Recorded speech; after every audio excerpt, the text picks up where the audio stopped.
The sun hung low over the Montana ranges, painting the peaks in gold and ash as a single. Stagecoach wound its way through the canyon, trailed toward a land that smelled of pine, sweat, and dust. Inside it sat a woman who had known more storms than seasons, her gloved hands clutching a worn leather bag, her eyes sharp with the kind of determination that scares men who mistake silence for weakness. Her name was Clara Whitmore, and she had come to the mountains not for love, not for comfort, but for work, real, backbreaking, honest work. She had written to the Whitlock Ranch after hearing they needed help managing the horses, and when the telegram came back, position open if you can handle it, she packed her things, cut her hair shorter, and rode into the wilderness with nothing but courage and a letter of introduction. When the stage stopped before a sprawling spread of fenced land, smoke curling from a log house, she stepped down into the dust. The first thing she saw was him, Eli Whitlock, the man the locals called the Mountain Ghost. Broad-shouldered, quiet as thunder before a storm, he leaned against the corral fence, a hat shadowing eyes the color of the high country sky.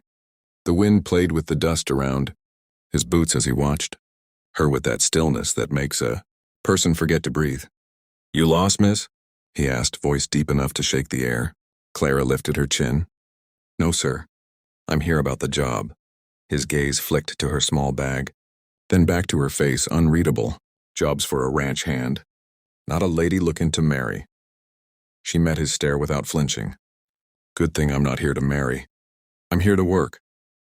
Something like a smirk ghosted his lips, though his eyes stayed cold. "We'll see about that." From that moment, the mountains seemed to lean closer, listening. The ranch hands, rough men with hands like bark, watched her with curiosity, maybe even a little pity. As Eli led her to the barn, he tossed her a pair of gloves, too big for her slender fingers, and pointed at a restless bay stallion thrashing in its stall. "If you can brush him without getting kicked, you're hired." Clara set down her bag, tied her hair back, and stepped toward the beast. Every muscle in the animal screamed danger, but she moved calm as morning fog, speaking softly, her voice steady. "Easy now," she murmured. "I've seen worse tempers in boarding schools." The stallion's nostrils flared, hooves stomping the dirt, yet her hand found its neck, slow and sure. Within minutes, the horse's rage cooled under her touch. When she turned, Eli's expression had shifted. No more mockery, just quiet surprise. "You've handled horses before," he said. "And men who thought they were wilder," she answered. A couple of the ranch hands chuckled, and Eli's jaw tightened.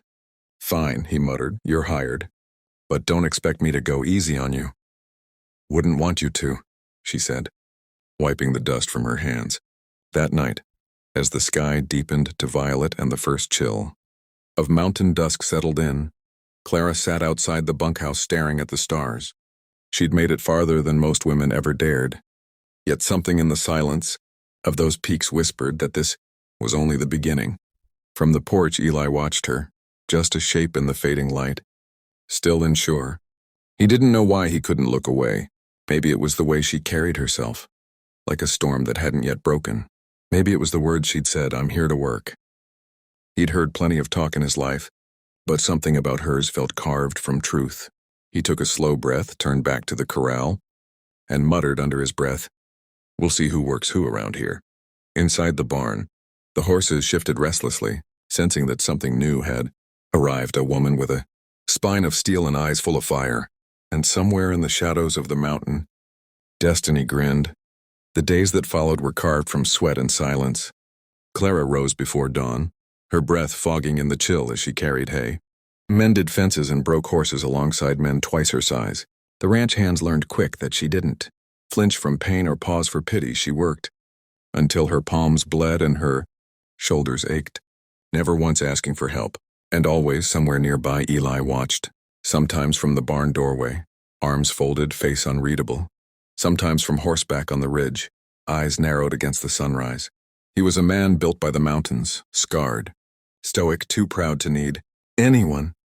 But there was something about Clara that unsettled the stillness he'd built around himself. She spoke little, but when she did, her voice carried the kind of strength that made men stop arguing. At night, when the ranch was quiet and the coyotes sang to the moon, she'd sit by the fence with her coffee, staring into the darkness as if it whispered secrets only she could hear. Eli would sometimes walk by, pretending to check the horses, though both knew he was there for something else. One evening, after a long storm that left the pastures flooded and the sky bruised, Clara stumbled while leading a restless mare through the mud. Eli was there before she hit the ground, his rough hand catching her arm. For the first time, their eyes met close enough that the world around them disappeared. Rain dripped from the brim of his hat and his voice came low. "You're too stubborn for your own good."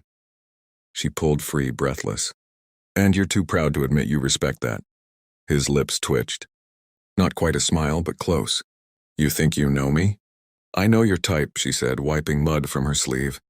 "Men who think the mountains made them hard, when really it's just fear in disguise." The words hit him like a thrown stone. He wanted to walk away, to tell her she didn't know a damn thing about his life. But the truth was she'd seen right through him. That night he couldn't sleep. The storm had passed, but her voice echoed in his head, stirring ghosts he'd buried years.